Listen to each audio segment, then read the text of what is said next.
Hello everyone, and thank you for downloading the 5th episode of Football a la Turca. My name is Kaan Bayazit, and I am once again joined by my co-hosts Burak Sezgin and Özer Dindjer. Guys, welcome to the show. Thank you, it's good to be back. Good evening everyone, hello. Hey Burak, how was your night out on the town last week? I was on assignment for the good of the podcast, and I must say it was amazing. So I'm back full of ideas, and I'd like to extend a big thanks to Pat for filling in for me. Listened to the pod back, did an excellent job. So thank you very much, Pat. And if I'm ever in Istanbul, then it'd be great to buy you a Tuborg or FS or Bomonti, your beer of choice. I hope you'll hold you to that, Burak. Of course, I'm a man of my word. And how about you, Özer? Have you been doing many terraces in Dublin, or whereabouts are you this week? Well, yeah, I'm back in Dublin, and this weekend was St. Patrick's weekend, so a lot of festivities over Saturday and Sunday. Lots of green beer? A lot of Guinness was drunk. A lot of green liquids other than beer were throwing about all over the place, so I couldn't really tell what was what after a few hours. But yeah, all in the name of good fun. Do they do that in Ireland too? Like dye the beer green? Because I know in New York it's a big deal, and they actually drink green beer and stuff like that. I didn't actually see any green beer, but Burak was saying that he likes the Guinness Red. Yeah, I think if you put a little bit of blackcurrant cordial, like just one shot, it completely changes the taste. And I can't have Guinness straight as it comes out on draft. And also, I learnt that if you put a shot of amaretto into it, it is also delicious. So let's try that. Okay. It doesn't surprise me because it kind of has this little coffee feel about it. So, amaretto and coffee. But we're not here to talk about alcoholic beverages. But anyway, let's talk business. Let's talk about the national team squad, which was announced earlier last week for the matches against Albania, which is being played on the 22nd, which is Friday, and then the match against Moldavo on the 25th, which is Monday. The national team squad was announced by head coach Senol Günes, or well, rather the squad was announced on the website of the Turkish Football Federation. The first squad that Senol Günes has put together since his return to the national team, which I believe should have been in June, but apparently he's taking the job early. For goalkeepers, we have Mert Günok of Başakşehir, Muhammed Şengezer of Bursaspor, Uğurcan Çakır of Trabzonspor, and Sinan Bolat of Royal Antwerp FC. In the defense, we have Gökhan Gönül of Beşiktaş, Mehmet Zeki Çelik of Lille, Çağlar Soyuncu of Leicester City, Kaan Ayhan from Fortuna Düsseldorf, Meri Demirel from Sassuolo, Ozan Kabak, of course, from VfB Stuttgart, Hasan Ali Kaldırım from Fenerbahçe, and Emre Taşdemir from Galatasaray. Then in midfield, we have Deniz Turuç from Kayserispor. Efecan Karaca gets his first call-up, if I'm not mistaken.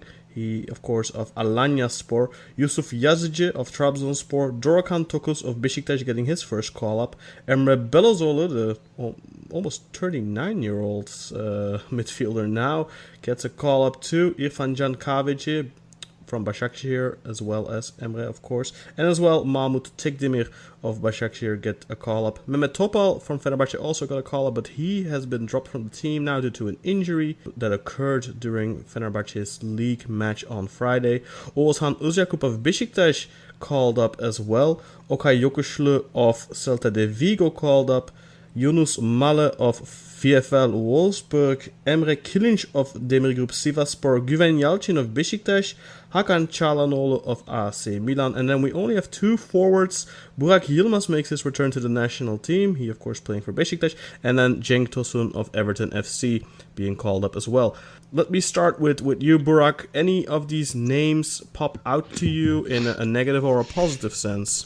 In a WTF sense, Oğuzhan Özyakup, because I can't remember the last time I saw him playing in minutes in a Beşiktaş shirt, and somehow he's in the national team. So that is Now, Burak, you haven't been paying attention. He came in as an 87-minute substitute this weekend.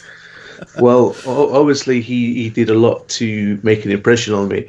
But I don't see the logic in that one. So that's one that sticks out. Emre Belözoğlu is a surprise. He's like the Energizer Bunny. He just doesn't get old. Keeps on running. Good little engine. Good wine. But indeed, he likes to shout. But he's probably one of the only leaders, I think, in that squad. Someone who can grab the game by the scruff of its neck, impose himself on the referee and the opposition.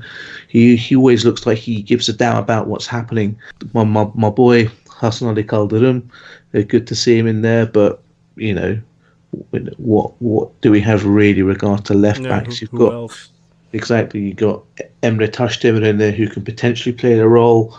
Caner, does he injured? I was going to say, would he bring disharmony into the squad? But then you've got Burak Yilmaz, who can cause a bit of trouble, but he's playing and scoring goals, unlike Cenk Tosun.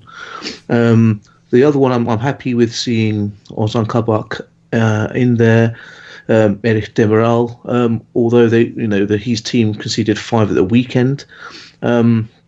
Surprised not to potentially see like a Sadık or Serdar Aziz in there potentially, just because they've been playing more than Çağlar. He's not really got any game time at Leicester, but I can kind of understand with the performances in there and otherwise. But I was expecting maybe Abdülkadir from Trabzonspor to get in there. Which one? Potentially, or both? Was it Pamuk? I think I was expecting Parmak, potentially, but both have got a strong claim to be in there. I've not been following Yunus Mallı of Wolfsburg, but he always seems to do semi-decent in the national team. And Çalhanoğlu, he's not really been the same player since his divorce, so I'm not sure what his form is like at AC Milan, but he's a dead ball specialist, so maybe that's the thinking behind Senol there for that one. So those are my thoughts. Good young squad. Would have liked to have seen maybe Enes Ünal in there. He was great, getting some great goals in when he was in the Dutch division. Yeah, but that's a while behind us right now, and he's really not getting many minutes in Spain. Yeah, it's a shame that Enes hasn't really got going in 2019. He hasn't actually scored a goal since the end of last year. And Hakan Çalhanoğlu got an assist yesterday in the Milan derby. So he's been playing a little bit better over the last few weeks, at least. But I think the highlights for me from the squad, or the lowlights, depending on how you want to put it, are the omission of the 2 Abdülkadirs. I would definitely have had both of them in the squad.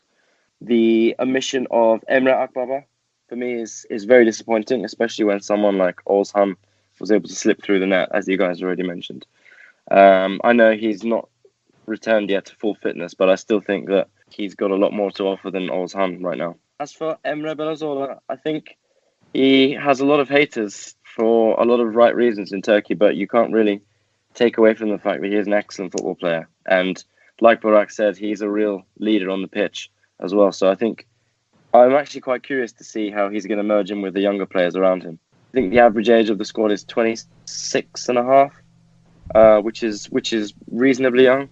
It makes a nice change. Okay. From the teams we've had of old. I want to throw a few things at you guys. First, Emre Belözoğlu being called up. Both of you understanding to it, leader in the team, all that. But should he play? Yes. I think if you're going to have him in the squad, he's captaining the team who's winning the league. He's on form. His footballing has no real doubters. I think it will be good to see him in the Turkish shirt again, purely for footballing reasons. Yeah, start him definitely at the base of the midfield. Give him that almost like quarterback-like role. Let him dictate the play, pick the passes, and if he gets tired, take him off. Personally, I really wouldn't do that. I think it's pointless in building this new generation of a team on the back of a almost 39-year-old midfielder and giving him a very important role, as you say. You need to build someone else in that deep playing playmaker role, I think. You have great players already available. Okay Yokuşlu has been doing great at Celta. He should definitely get a start. And I think İrfan Can Kahveci deserves a start maybe next to Okay, because he's been doing well for Başakşehir this season. And then you put Çalhanoğlu on the 10, or you put Yazıcı on the 10. For me, I'm more of a Yusuf fan than I am a Çalhanoğlu fan. I'm not a big Hakan Çalhanoğlu fan, but he's one of those guys that it's difficult to put him next to the team, so I would imagine that's what Senol is going to go with. Personally, I would prefer Yusuf. I think he has a higher ceiling as a pure playmaker, definitely, because his open play playmaking skills are better in my opinion. And I agree with you guys in terms of the omissions of the Abdul Kadirs, and definitely on the inclusion of Ozan Özyakup. Not so much for his ability. I think we all know what a fit and informed Ozan is capable of. But someone needs to explain to me how the coach that has literally been putting him next to the Beşiktaş side for the last 2 seasons almost is now the head coach of the national team, and he calls him up while he's not even playing him at his own club right now where he is still coach. I mean, Ozan has been getting ridiculous minutes in the last couple of games. He's been coming on as a 80-something minute sub every time. I don't know how to interpret this. It's ridiculous. I agree with what Özzy says as well. I mean, why call up Ozan when Emre Akbaba is getting minutes and is in way better form, even though he just came back from injury. But even maybe not Emre, but the two Abdul Kadirs, I mean, those are great young talents who we're going to have to build on for the future, and also Emre Akbaba, of course. One of the things I take big exception to is the inclusion of Muhammed Şengezer of Bursaspor. I don't get that when you have someone like Gökhan Akan, who has been absolutely phenomenal this season at Çaykur Rizespor. For me, he's the best performing goalkeeper in the league right now. I'm not saying that he's the best goalkeeper, but he's having the best season of them all. That includes Mert Günok, by the way. I mean, for me, Mert has an amazing defensive unit in front of him. So the fact that he doesn't concede a lot of goals is not just down to him being a good goalkeeper, but also just having a strong collective in front of him. But Gökhan Akan has been performing stellarly since the beginning of the season, even when Rizespor weren't in a very good form. So for me, that's a difficult to understand omission there. Apart from that as well, I don't get the selection of Mehmet Topal. Okay, he's injured now, but what's he still doing in the national team? You have Mahmut Tekdemir, who can play in that role from Başakşehir, and then you have Okay Yokuşlu, who can play in that role. So you don't need Mehmet Topal unless you're going to play him as a central defender, I think, which has been proven time and time again is suicide. So I don't really understand why he's still getting called up at his age. I mean, I think he's like 33 going on 34, if I'm not mistaken. Or is he 32 going on 33? But no, for me, it's kind of cut the cord with the old guys. I get the selection of a Gökhan Gönül because we don't really have that many options at right back. But even him, you know, he might still be right now the best Turkish right back, but I think Turkey needs to just move on, drop these 30-plus-year-old guys. Burak Yilmaz too. I mean, I get it. Again, I get it. We don't have a lot of options up front, but I don't know. I mean, we're moving towards 2020 for the next tournament, and then there's 2022 after that. I mean, a guy like Burak's going to be 37 by that point, so we really have to start producing some strikers. I think, you can maybe rely on a guy like Burak to get you to the dance, but there really needs to be some work done and groom some guys up top. And as for Gökhan Gönül, I hope that his role is just going to be as a backup, because it's clear that Zeki Çelik needs to start and needs to be groomed for that role as well. This is a preparational transitional period still for that next generation, and I don't think that those old guys should be playing a really big role. They should just be there to mentor the younger players and maybe get some minutes here and there, but the focus needs to be on the young guard. What about Nazım Sangare? Because it's emerged that he is a potential. Senol Günes said he wasn't aware that he was eligible, but born in Germany, a Guinean father, Turkish mother, so he's got his pick. Yeah, but that's definitely. For me, it's been great this season. I think we all agree on that. We've said it the last couple of weeks too in the podcast, and he's an obvious pick, I think. And he's only 24, if I'm not mistaken. So, yeah. Yes, he's 24. So, I don't know, keep playing well for Antalya. Maybe get a move to somewhere in the summer, and he could potentially emerge as competition for Zeki Çelik for that right back role. Yeah, exactly. And, it's time to, like I said, Gökhan Gönül is still playing at a high level, but he's 34 and he's not going to be there in Qatar if we manage to qualify. And highly unlikely that he's... Maybe I could see him be there as a reserve, but yeah. For me, the 32, 33, 34-year-old guys, it's time to move on. What do you think, Ozzy? Yeah, I mean, it's disappointing from the perspective of the fact that it's his first squad selection, and really you want the coach to come and make a statement with that selection to give an indication of what his plan is for the future. And he didn't really give us anything different. If anything, he's given us more of the same, which is what we've discussed, really. So I would have liked to have seen some more brave choices. I don't think really we needed 4 goalkeepers for these 2 games. I would have liked to have seen a few more experimental players, like the ones that we've mentioned, and definitely agree on the Sangare selection as well. I definitely think his time has come for the national team. But anything else to add to these selections, guys, or shall we move on to our bread and butter, the Turkish Super League? Yeah, bread and butter time. But I look forward to analysing the next 2 games with these players next week. I'm in agreement with Ozzy there. Let's get ahead to the Super League and discuss what's been going on as we head into this international break.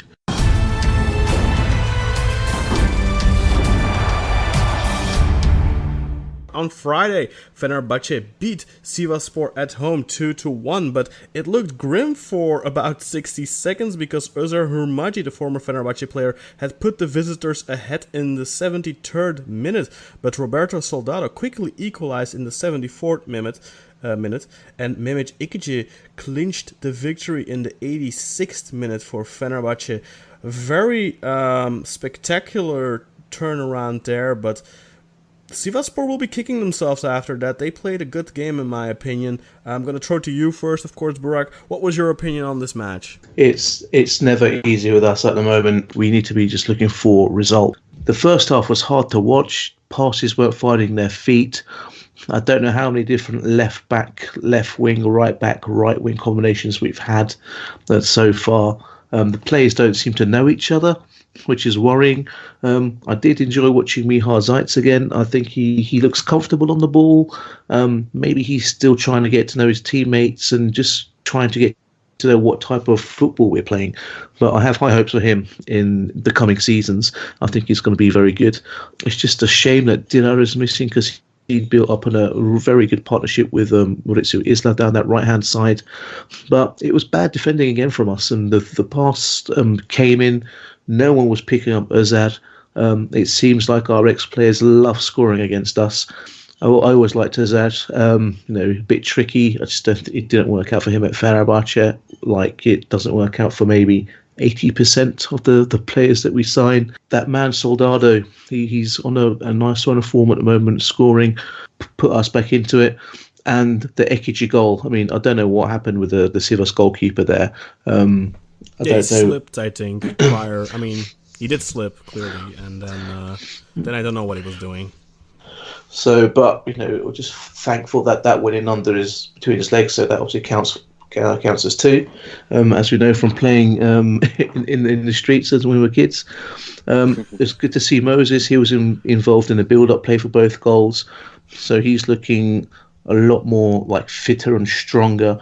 It's good that he's contributing in a positive way. It's good to see him. But I do think the way we're defending and the amount of chances Ankara Gücü created in their game this week, we're in for a bit of trouble if we can't get our defence together, because we played them first game back in Ankara after the international break. And then, of course, I guess we've got to talk about the potential penalty that could have been given by the maybe, was it a foul by Sadık when he pushed the Sivasspor player? Yeah. So VAR didn't intervene on that one, I don't think. So the referee didn't see it, and he wasn't told by the VAR team to have a look at it. But if you look at the penalty that was given to us for a foul on Serdar Aziz, the push in the face and then the flipping him on his back.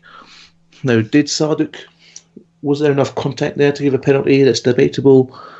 And at the end of the game, it was Sadak again. A Sivasspor player ran past him, and he almost went to grab his shirt, but then he turned it into like a little tap on the back. I think he just needs to tone down his aggressiveness a little bit. But I think that maybe playing alongside like maybe Serdar Aziz when Skirtle goes off at the end of the season, it might help him like tactically a little bit.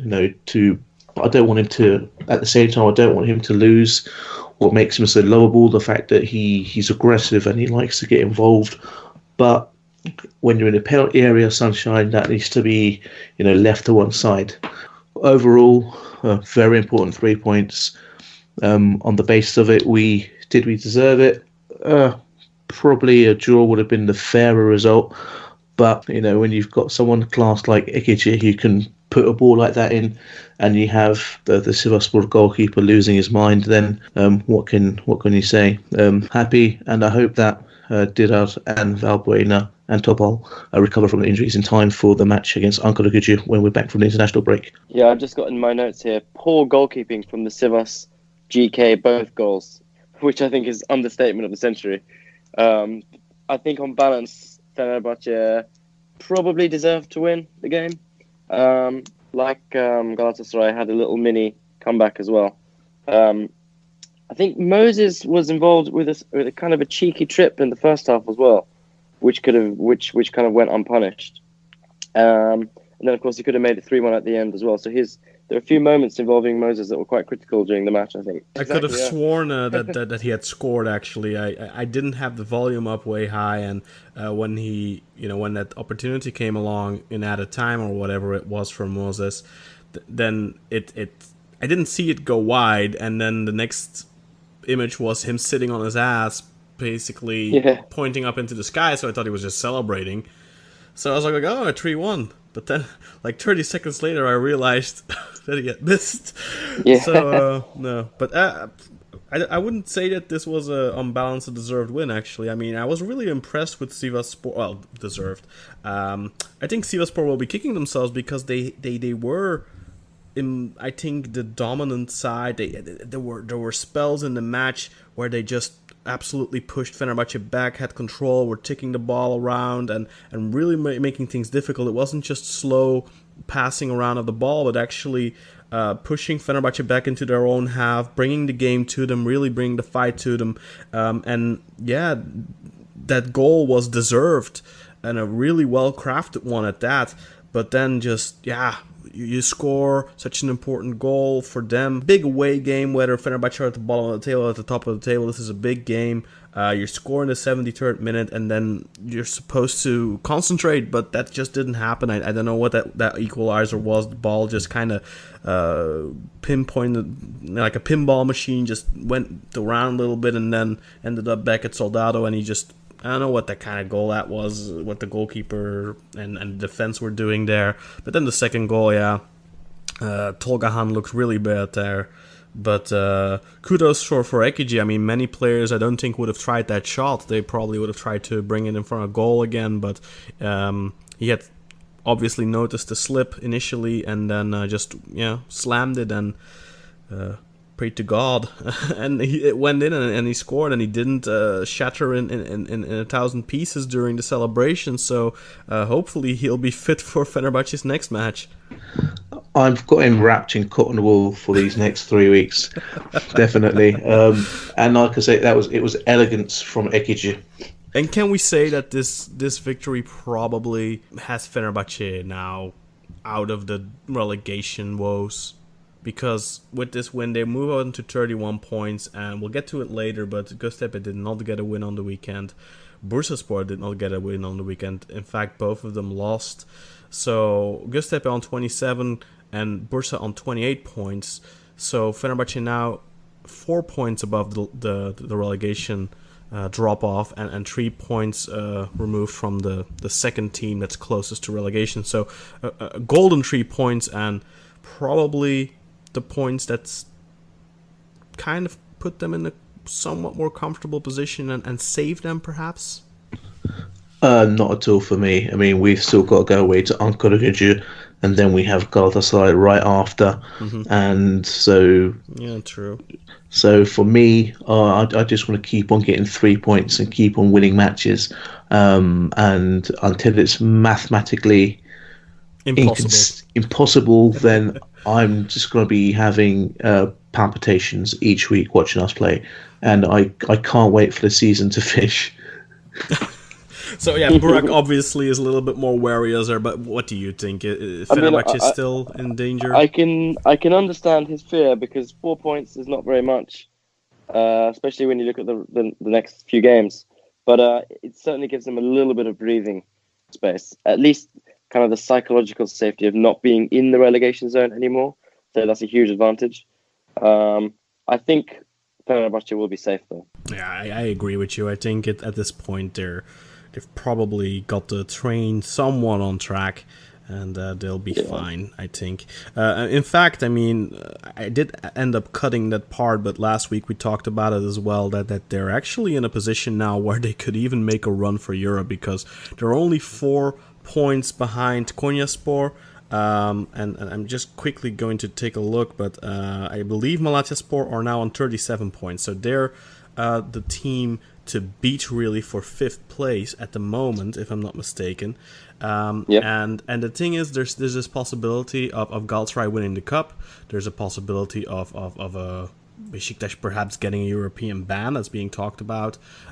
So if that will be the case, then places 5 and perhaps even 6 could go theoretically to Europe. So it's crazy, but Fenerbahce could actually qualify for European football if they continue to do well. Although I do have to say, for me, if I look at the teams that are somewhat in contention for that 5th and 6th spot, and for me, Rizespor are my favorites. But a couple of weeks ago, I said Konyaspor were my favorites, and look what happened to them. So yeah, I'm clearly a jinx. You've cursed them, and because they're managed by Aykut Kocaman, you're probably quite happy that you've jinxed them. Yeah, I think. Yeah. But anyway, the Fenerbahce Europe thing, we've still got to raise 60 million euros somehow. Yeah, so that's true as well. Yeah. I'm looking for donations from both of you guys for a very good cause. I have a few euros left over from the weekend, which you can have. Yeah. No, you're not getting my money, man. Saturday results: Konyaspor and Rizespor played the early game, and Konyaspor losing at home to the informed Rizespor 2-0. Vedat Muric getting the scoring started in just the 2nd minute, and Brian Samudio scored again. That's the 2nd week in a row that he scores, or even the 3rd week, if I'm not 100% sure on that. In the 68th minute, he finished it off really from a Vedat Muric assist. It does have to be said, Konyaspor were pounding on the door, but Rizespor hit them on the break, and they get again 3 points. There was also a red card for Nate Skubic in the 76th minute.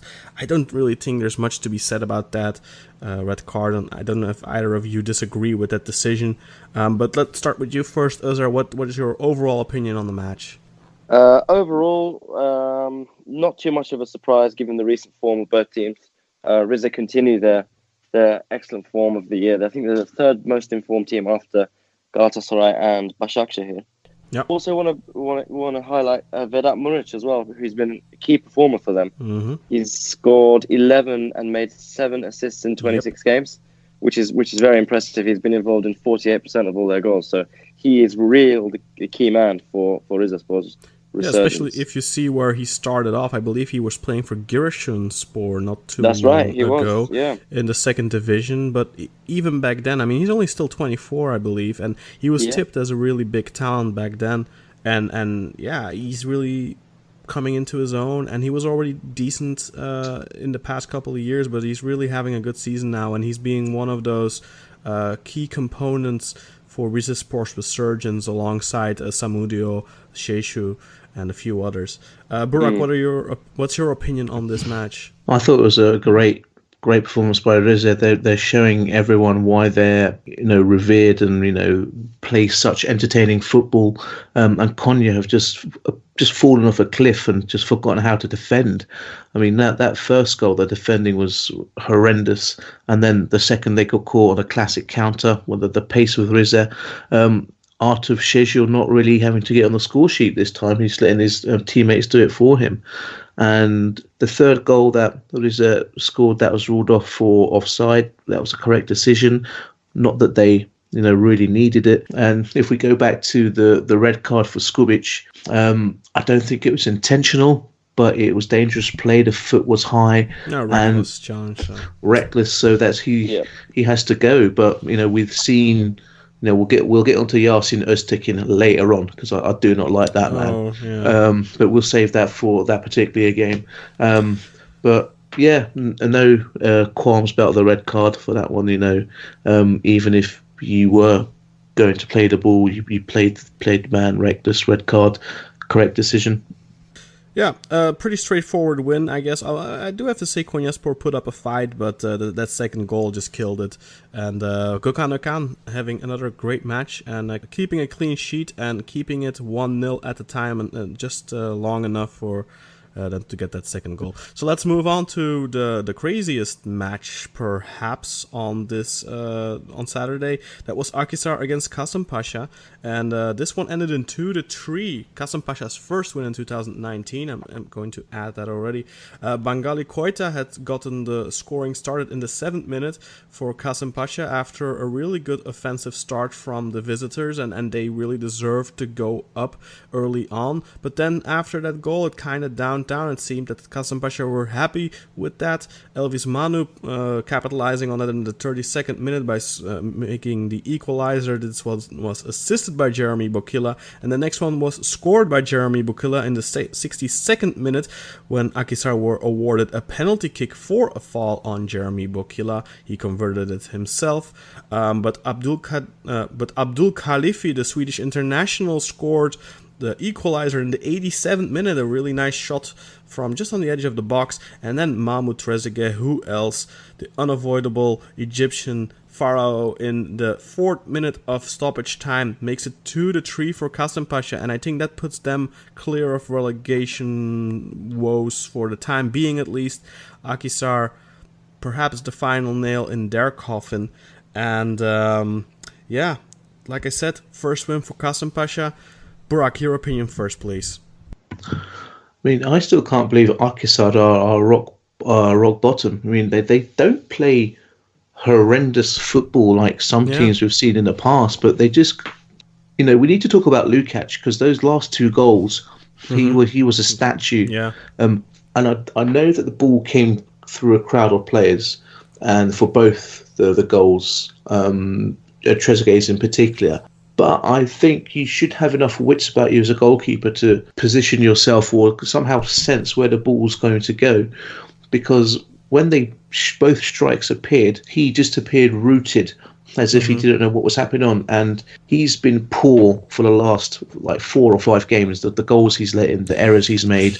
So he's been making a lot of big saves in those matches, but then I think it's just not so much in this game. He didn't have to make that many, but I think at the end of the day, it's maybe just a little bit of 1 or 2 chances too many that he just, I don't know. He's been making impressive saves, but like you said, he's been blundering at the same time. I mean, it's all good making very good saves, but when the errors that you're making, the individualistic errors that are causing your team to lose games.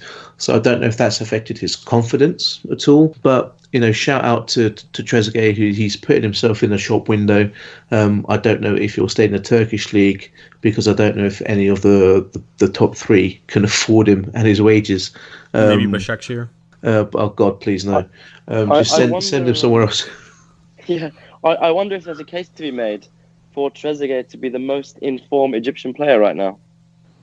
Yeah, Mo Salah isn't really having a great season, so Salah's having a slump. So yeah, you might be right. I mean, I'm obviously not that that well informed on how the players in Egypt themselves are doing. But yeah, definitely, I think he is definitely one that catches the eye, and he's having a great season still. And despite the fact that Kasım Pasha have really gone downhill so much, he is one of the few that has sustained his level really of excellence. And I think he would be a coup for any of the top teams in Turkey, but realistically, I don't think he is affordable. But then again, I thought the same thing about andhe. So, who am I to say? Özer, your opinion? Nothing more to add to this game, really. Just agree that it's a shame if Akhisar, or rather when Akhisar go down, because they do play some neat football, and guys like Elvis Manu are a great addition to the league, and it'll be a shame to see these guys go. So I hope they stick around, move on to other clubs. They seem to be a victim of the fact of how competitive the league is this season, because we've said it so many times already in just the 5 episodes that we've recorded, but there isn't an obvious ugly duckling that just deserves to go down. I think it's a shame we're losing any team at this point. Well, I mean, there's a couple of teams I wouldn't mind losing, but in terms of performance-wise, I think that it's a little bit of a shame to see some of these teams that are going to go down when we're probably going to get less quality in return from the second division. But Akhisar maybe the victim of their own success as well. Turkish Cup winners, Super Cup winners, Europa League. Maybe it's all just a little bit too much. I mean, remember Karabükspor a couple of years ago when they managed to qualify for the... no, they did actually. That's right. Yeah, they qualified for the qualifiers, but then they didn't get to the group stages. But that cost them early on as well. And we've seen it with Konyaspor too. The first season they were in Europe, it really cost them a lot of points, and they narrowly managed to avoid relegation. And sometimes it's just a little bit too much to handle for some clubs. But let's move on to the other important match in terms of the relegation zone. Erzurumspor against Trabzonspor. Probably one of the last chances for Erzurumspor to hopefully save themselves, but Trabzonspor putting the last nail to their coffin with Anthony Nwakaeme's goal in the 63rd minute. Nwakaeme had also gotten a second goal a little bit later on, but that one was disallowed for a fall from Hugo Rodallega after a VAR check. He had kind of pushed his hand into a defender's face. It wasn't too much of contact in my opinion, but he did get a yellow card for that. There was also a disallowed goal from Erzurumspor right before that, I think, for offside.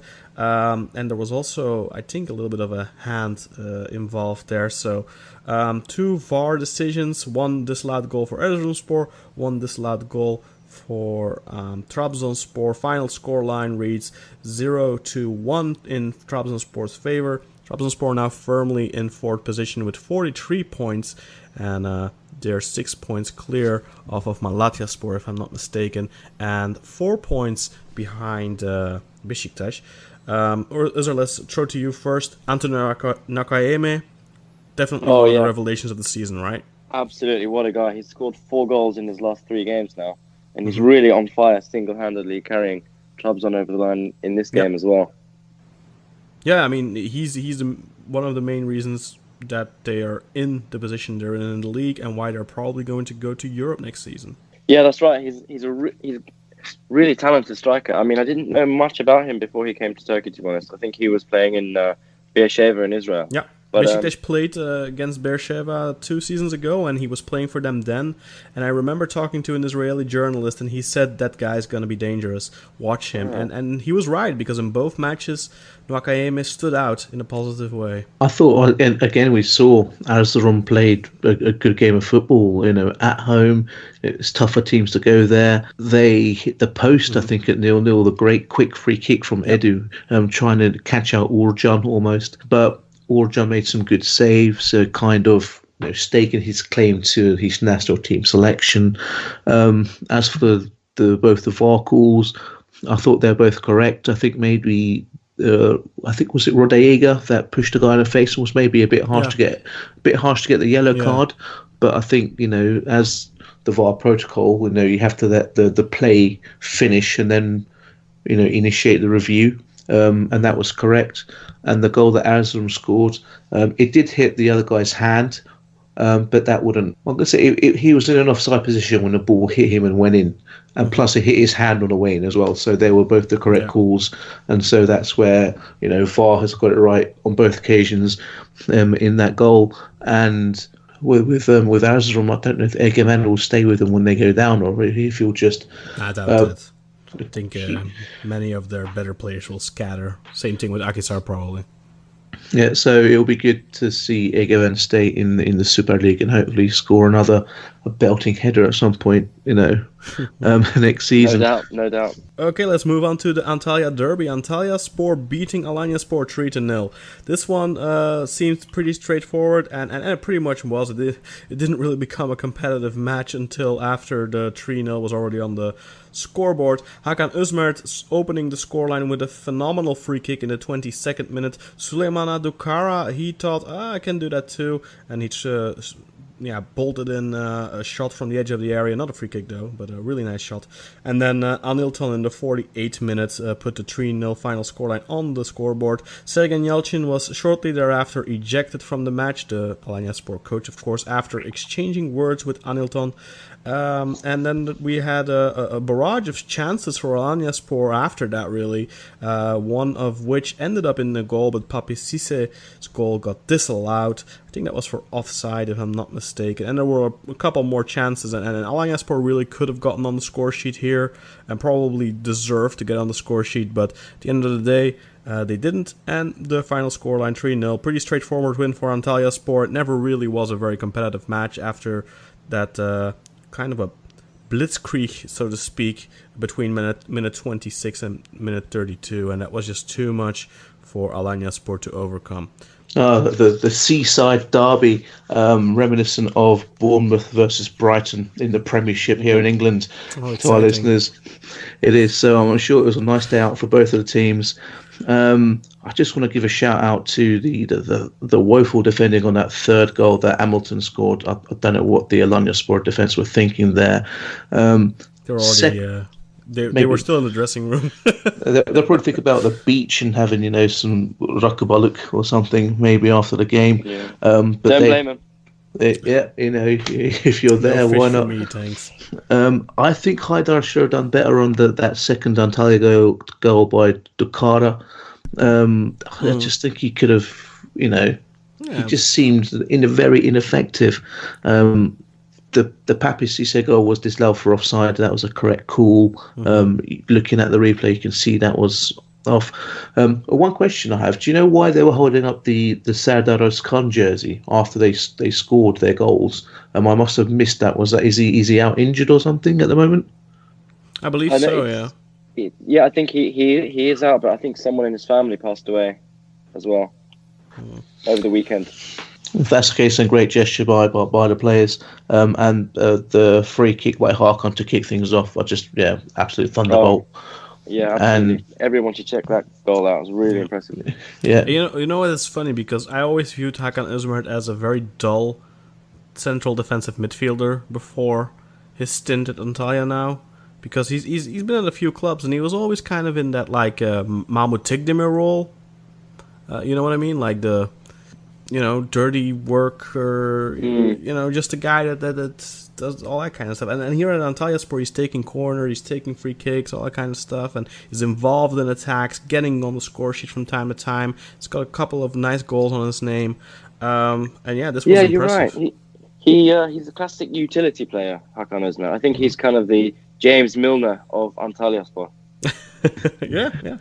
It's that sea air, isn't it? He's moved to Antalya. He's by the beach. He's got sand between his toes at the weekends. He's got all the tourists, coming into the bars and clubs. He's found peace, and that's exactly, and that's showing in his football. So more free kicks like that, please, as long as they're not against us. How did Anakin Skywalker say it?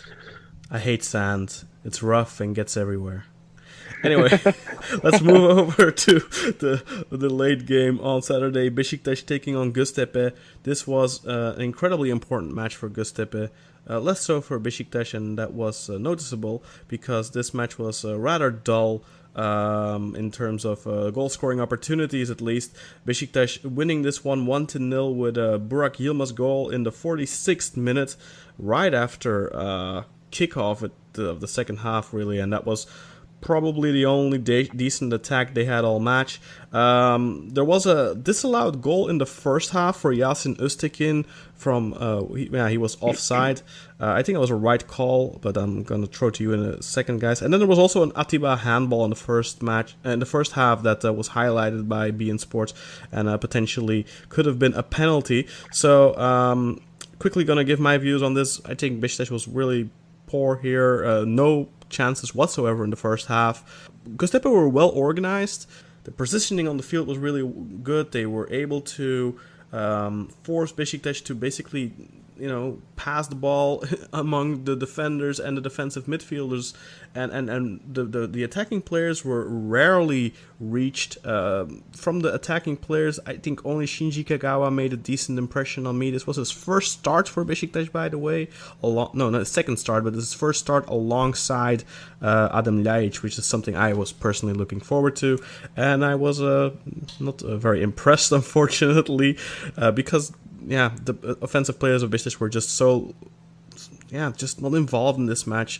Although I do have to say, Kagawa throughout the match, you can see his quickness, the level at which he's thinking, and opening passes to the left, to the right, and he had some really impressive passes that deserve highlighting. But at the end of the day, he didn't get on the score sheet. He didn't get an assist or anything like that. So this will not be remembered as a great match for him. But Burak Yilmaz scoring his 11th goal in his 15th appearance this season. Of course, he had scored 5 for Trabzonspor in 7 games, and now he scored 6 for Beşiktaş in 8 games.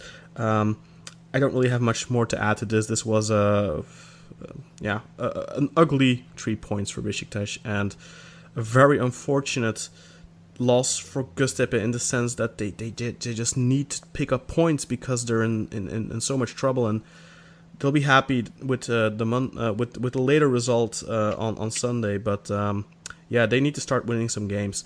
Özer, going to throw to you first your opinion on the match, the Atiba handball. I want your opinion on that, and then if you have anything additional to add.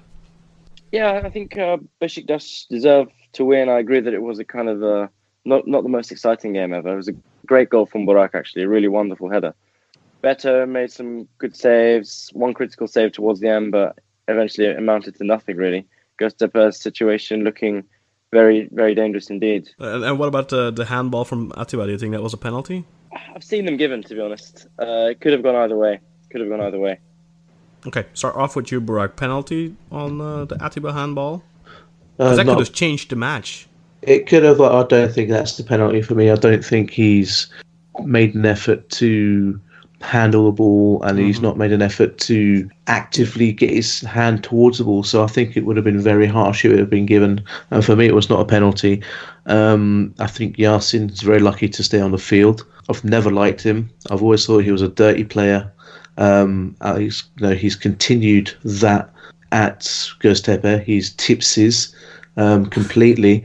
He's just someone who he's almost like a Turkish Robbie Savage. If our listeners can get the idea of that, I don't like him. Yeah. And the Wales international, right? Yes, back in. But Robbie Savage has a bit of charm, at least. I don't think Yasin even has that. That's true. If you take any kind of charm away from Robbie Savage, you're left with the Yasin Öztekin. And yeah, bravo.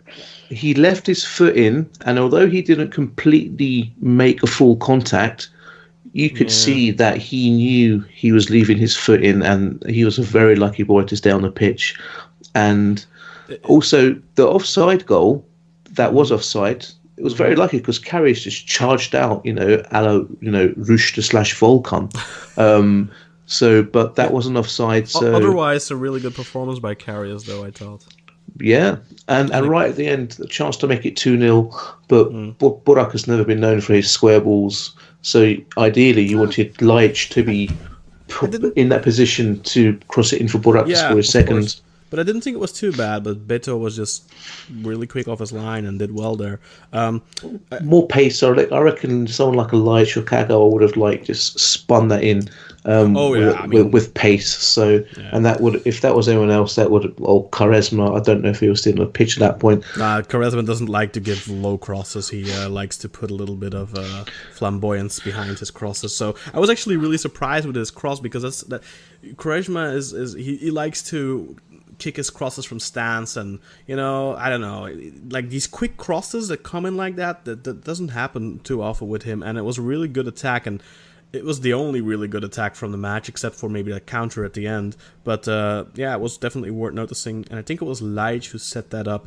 The Yasin position, I didn't want to say too much about it because I knew you were going to talk about it, Burak, but I do want to throw this out there now. That was a foul on Ricardo Quaresma, by the way. What if the roles were reversed? Do you think he would have gotten yellow or a red?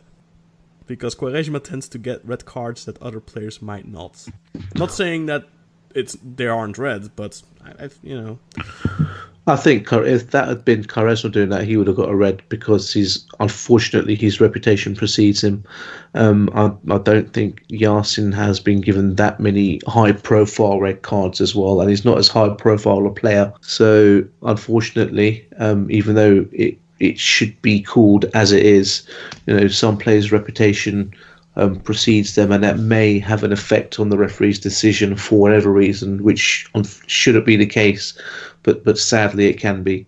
What do you think, Özer? Oh, sorry to cut you off. Yeah, I agree. I mean, Yasin has had his moments as well where he's given red cards. I think he got a really lengthy ban a couple of years ago as well, charging up to the referee. But like you say, he's not in the same league as Quaresma, so he's very lucky that he was able to stay on the pitch. Let's move on. Not much to add on this match. Let's move on to Sunday results. Malatyaspor beating Ankaragücü 3-1. Adem Büyük getting the scoring started here in the 55th minute from the penalty spot, and Guilherme making it 2-0 just a couple of minutes later, 3 minutes later if I'm not mistaken. Dever Ergil gets on the score sheet in the 72nd minute, and then we had Ahmet Yildiz basically finishing it off in the 3rd minute of stoppage time. Daniel Aleksic was the one winning the penalty for Malatyaspor. He's one of my favorite players in the league. I'd like to point that out. Just because I think he's been very consistent throughout the first and the second half of the season, and he's one of those few players. He's like Trezeguet for Kasımpaşa, but then for Malatyaspor, he's like one of the few players whose form hasn't dipped in the second half of the season. But there were many chances for Ankaragücü to at least get a point here. And all in all, personally, I kind of felt like this was a little bit of a hold-up when it comes to Malatyaspor, and Ankaragücü deserved at least a point. And there was also a disallowed goal for Ankara for offside. But just so many chances, they really should have put one of those away. And then in the end, of course, Malatyaspor making it 3, but plenty of chances for Ankaragücü. Özer, throwing to you first, your opinion on this match. Yeah, Ankara could have scored at least 5 goals in this game. It looks like if Orgil and Tyler Boyd aren't playing at maximum capacity, Ankaragücü tend to struggle quite a bit. But today, but at the weekend, they really had quite a few chances. I was shocked at the result when I checked back at the highlights of this one, because it really flattered Malatyaspor. Yeah, definitely a little bit of an exaggerated scoreline, wouldn't you say, Burak? I think so, yeah. I think Ankaragücü were very unlucky there. If they had just had their finishing boots on, I don't know who the guy was that blazed over at 2-1. Might have been Ergil, but I'm not sure. It definitely wasn't Orgil that blazed over at 2-1. I'm not sure if it was Tyler Boyd, but there was a great chance to make it 2-2, and he just leant back and put it into the stands. Orgil's disallowed goal was a correct offside decision, but again he gets onto the score sheet, and Ankaragücü need him to be firing on all cylinders to have a chance of staying up. If we look at it, the first penalty for the handball, I don't think that was a penalty personally. Wasn't it a fall on Aleksic in the first one? Was it a trip? Wasn't there a second penalty? Or was there a hand? Oh, there was a potential penalty shout for a handball that wasn't given. Oh, okay. Initially, and I thought that was the correct decision, but the penalty was a trip. Yep, the player moving at speed, and you stick a leg out, he goes over. But yeah, that's Malachia's first win in 6 now. So it's crazy how that they are still in 5th position, and Konya are still 6th. It really, really is. Yeah, not much to add here, I think. Let's move on to the next one, which is of great interest to mainly Galatasaray fans. Kayserispor Başakşehir. This one ended 1-1. But that scoreline does not tell the entire story. Şamil Çiğnaz gets the scoring started in the 20th minute for Kayserispor, and Emmanuel Adebayor equalizes in the 7th minute of added time from the penalty spot. Basically, VAR was involved in both those goals. First, to grant the goal for Kayserispor because it had crossed the line and it wasn't a foul on the goalkeeper. And then the second one to award a penalty in the 94th minute, and it took a while before that could be taken. That's why the goal came so late. But really, apart from a really big opportunity for Umut Bulut at 1-0 late in the match, this was all Başakşehir one-way traffic. Edin Visca not having his game because he missed, a couple of sitters, and especially at the end, I think he had like 2 or 3 100% chances that he just put wide. One really good heading opportunity where he headed it wide, then a one-on-one with the goalkeeper where he blasted it wide. He wasn't composed at all, which we're not used to from him. He's usually one of the most composed players Başakşehir have. I don't know, I didn't even count the chances, but I think Başakşehir probably had 10, 11 chances here, and the fact that it remained 1-0 for as long as it did, and the fact that it ended in a loss of points for Başakşehir, it's for Galatasaray fans, they'll probably think, 2 points, okay, we would have preferred than to drop, to lose it, but for Başakşehir, I think sometimes you're just going to have those matches where you're going to drop points because things just don't go your way. But if you are still able to dominate like this, I don't think it'll affect them much. Those are going to throw to you first. But first, your opinion on the results. Obviously, you're happy with it. But do you think it's a sign of the cracks starting to show? Or if it's just something that's gonna happen 2 or 3 times in the season, but it's not really gonna put any hurdles in front of them. Yeah, I'd have to agree with that. Unfortunately, despite the fact that they dropped points, they totally dominated the game. Having said that, I watched the whole match live, and I was absolutely raging at the final whistle because the manner in which they were able to nab the point at the end of the match was what really disappointed me. Looking back on the game, Umut Bulut had a golden opportunity to make it 2-0 and missed, and it was just wave after wave of Başakşehir attacks.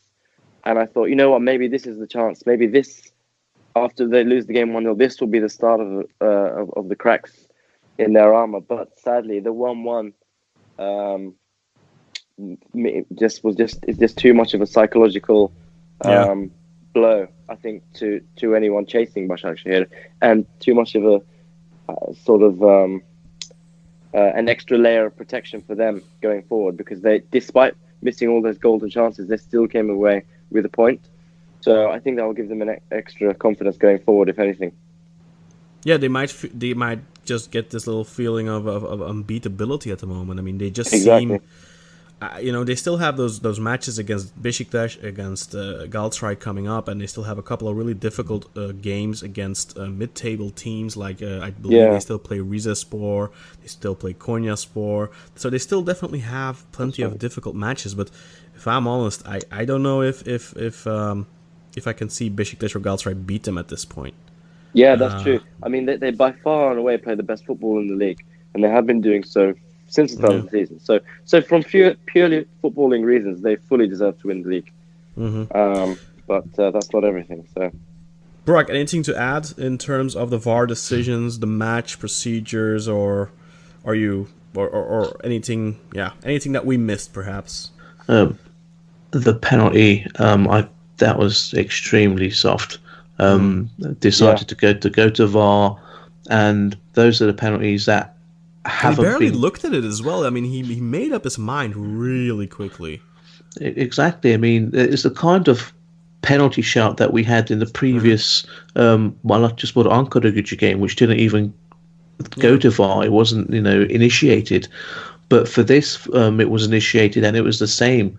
The hand wasn't towards the ball. The player, I think, even turned his back, to the shot. He did. So he wasn't aware of the ball coming towards his hand. And we love our rules by the IFAB. That states that shouldn't be a handball, and a foul should be awarded. I know, Roberto Rossetti came out to say in the Champions League, if the player makes himself a big, then it should be given as a penalty. And that's on a wall though. That's on a free kick or something like that. It's a shot because that when it hit Kimpembe, the shot was given as a penalty. Right. It was a shot. You're right. It was a shot. So, but that is just for European football. But he's turning away, and I don't know if he's making himself. He's trying to turn his back to the. For me, it was. Yeah, I mean, I was looking at it before we started recording again because I had seen it live, and I was like, nah, it's not a penalty. But then I had some people telling me on Twitter, yeah, it's a penalty for me. But I just watched it again earlier, and I still had the same feeling. I didn't I've been able to sleep on it and everything, and I watched it again. I'm like, yeah, it's just no. I mean, I've seen different. The Emre Tajdemir's handball against Bursaspor, to me, that's far more clear a penalty than this is. So why is VAR? That's the consistency issue with VAR here. I don't know. I just felt like that was a little bit of I mean, we've spoken about Başakşehir losing points like against Fenerbahçe because of VAR being offline. But they've had a couple of situations as well, I think, where they've gotten a couple of points now with VAR. So this was definitely something that Özer can add to his list. So let's move on to the final match. But it does show the mental strength of Başakşehir. That does have to be said. But let's move on to the final match on Sunday and of match day 26. Bursaspor Galatasaray. This one ended 2-3. I'd say spectacular, but it was done and dusted by the 63rd minute, I felt like.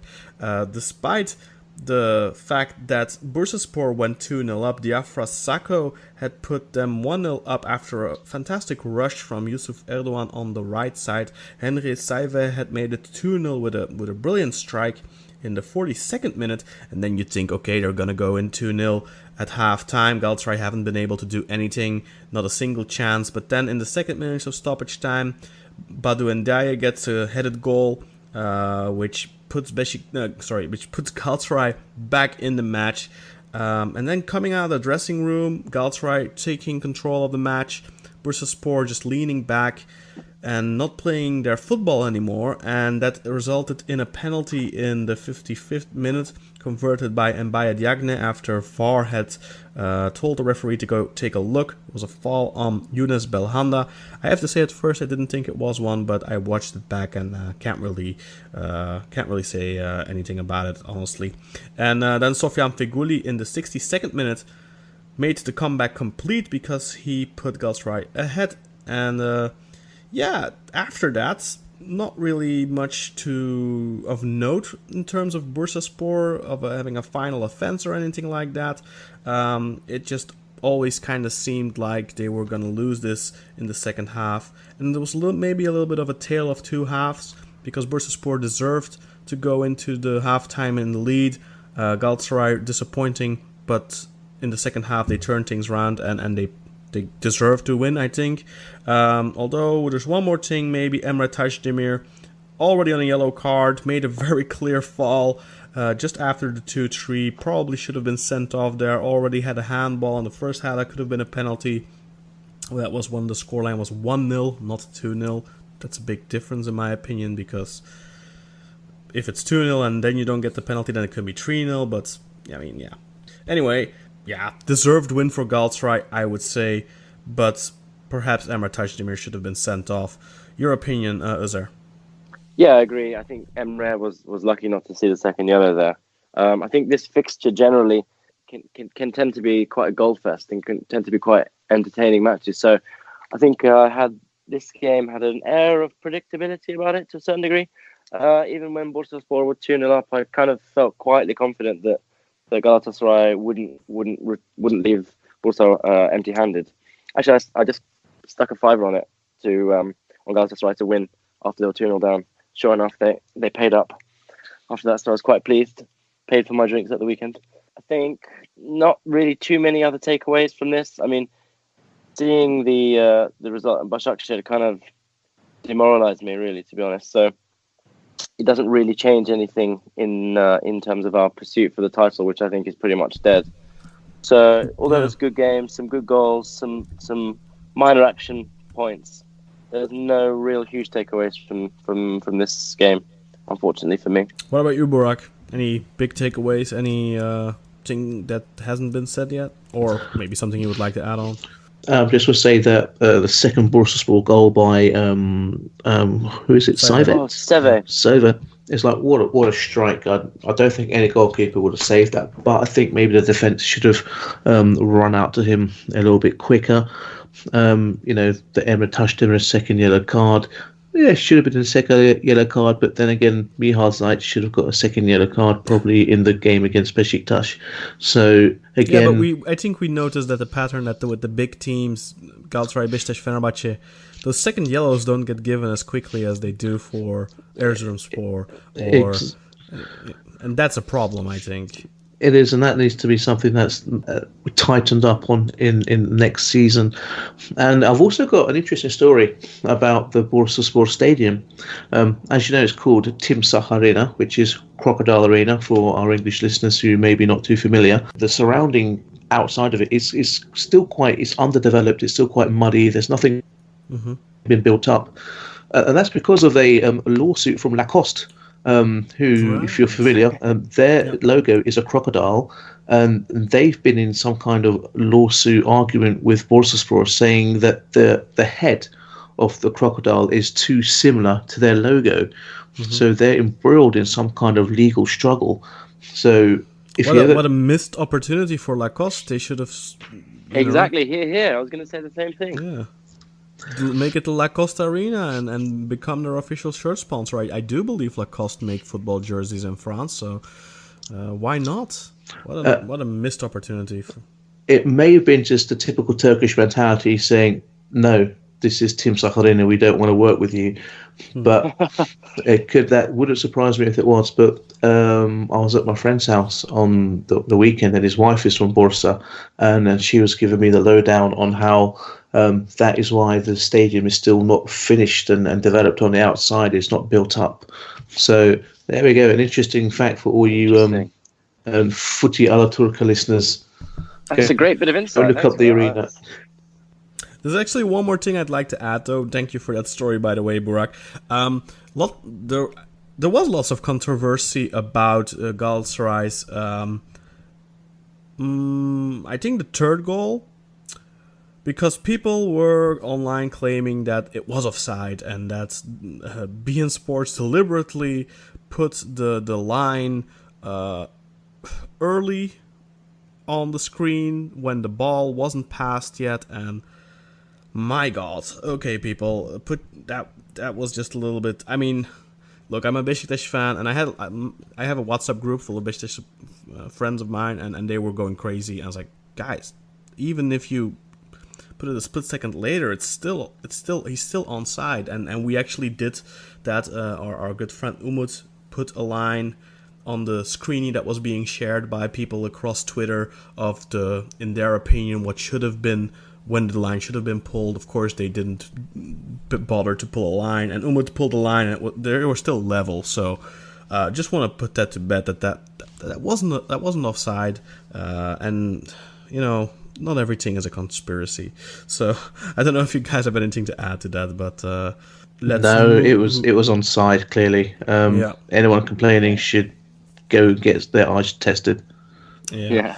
Let's move on to the standings. Başakşehir are firmly in the lead with 58 points, although firmly just 6 points ahead of Galatasaray. Galatasaray could theoretically still catch up to them. There's still plenty of games to go.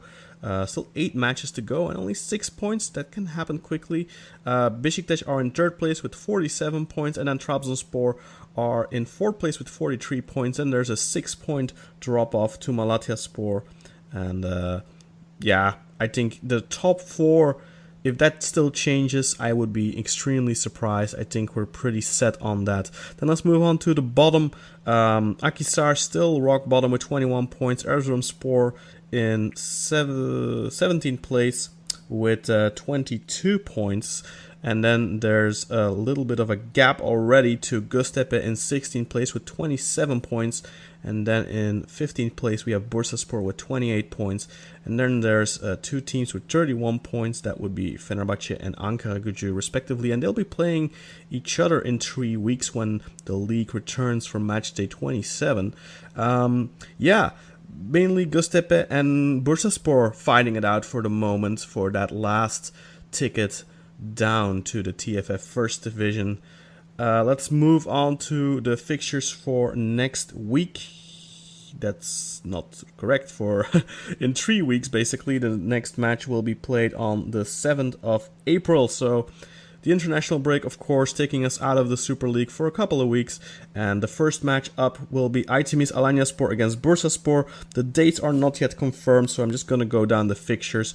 Galatasaray will be playing Malatyaspor at home. Trabzonspor will be hosting Antalyaspor. Kasımpaşa host Büyükşehir Belediye Erzurumspor. Göztepe do the same to Akhisarspor. Crucial match for Göztepe. They have to win this one, and that could prove 3 golden points for them against a team that's, for all accounts and purposes, already relegated. Medipol Başakşehir taking on Konyaspor at home. And then we have Sivasspor taking on Kayserispor. And Çaykur Rizespor Beşiktaş. And then Ankaragücü Fenerbahçe. That's the fixtures for match day 27. That's still a ways to go. Pick one match, guys, that you can recommend for people to watch in about 2 to 3 weeks time. Plenty of time for people to take a day off work and grab some popcorn and schedule that one in. Özer, you go first. I would always recommend people to watch Galatasaray at home against Malatyaspor, who are kind of dipping in form the last few weeks. Galatasaray have made the Türk Telekom Arena a real fortress. I think it's been almost 700 days since we lost the game there. So I would sit back with some popcorn and a beer and watch that one. How about you, Burak? Which is your pick of match day 27? Ankaragücü Fenerbahçe, I'm going to be watching that, of course. It's my team. And that's going to be scrappy and full of instance. But I think you'll get some good football maybe from Rises playing at home against Beşiktaş. So I'd pick that as one to watch, as well as Ankaragücü Fener, which is I have my invested interest in. But from a neutral point of view, if you just want a game, I'd see pick them. Rize have been on a very good run of form and play some attractive football, and Beşiktaş have some great players who may come to the party. Yeah, I mean, I don't like picking Beşiktaş matches, but I'm gonna pick it here, but not for Beşiktaş, but for Rizespor, and I'm expecting a loss here for Beşiktaş. Lots can change in 3 weeks, but Rizespor are just so impressive right now. Great form, they're playing at home. Beşiktaş aren't playing great football at the moment. And I could just see... Beşiktaş are still unbeaten in 2019, but I could see this being their first defeat. But other than that, I'm really looking forward to that Göztepe Akhisar match, just because I want to see Göztepe get out of that ditch. And then let's see who Bursaspor are playing, because I've already forgotten. They are away at Alanyaspor, which isn't easy, but that's a winnable match for them, so it's going to be very interesting in that relegation zone. That's pretty much it for this episode. There's just one more thing I want to talk about, because we do have a 2.5 to 3 week break now until the next matches. Let's just take a quick look at the standings in the top scorer table. And Bayer Diagne still firmly in the lead there with 23 goals, and then there's an 11 goal drop off to number 2 and number 3, or shared number 2 I should say. Hugo Radajega and Papi Cisse both have 12 goals. Then we have 3 players on 11, Burak Yilmaz, Henry Onyekuru and Vedat Muric. And then we have Edin Visca and Robinho both on 10 goals. So that's the top 5 of, top 4 actually, of the top scorer standings. And we still have Aruna Kone at 9 goals as well. But I think the fight has really been done already for first place. But it's really interesting to see now who's going to get that silver medal. And I'm going to give you all one pick. Özer, who's your favorite for the silver medal in the top scorer standings? Ooh, I'm gonna go Onyekuru. Why not? Burak, who is your favorite pick? I'm going for my namesake, Burak Yilmaz, on 11 goals at the moment. And I'd like to give a shout out to Fenerbahçe, who have been absolute dog shit for goals. Andhe Ayew is our top scorer with 5 goals, and that says it all. Oh, God. Like I said, I cannot wait for this season to end and go and sit on a beach somewhere. Things aren't much better for Besiktas, actually, man. I think Burak is our top scorer now with 6 goals, because obviously 5 of his goals came when he was still at Trabzonspor, so I think he's our top scorer, so it's not much better for us. But the difference is, of course, about how many points is it? Like 16 points. Yeah. Orgil is already on 6 goals, and he just came to Ankara Gücü in January. Yep. So, but yeah, I'm going Burak Yilmaz to claim the second spot. I'm going to say he's going to get to about 16 or 17 goals, I think.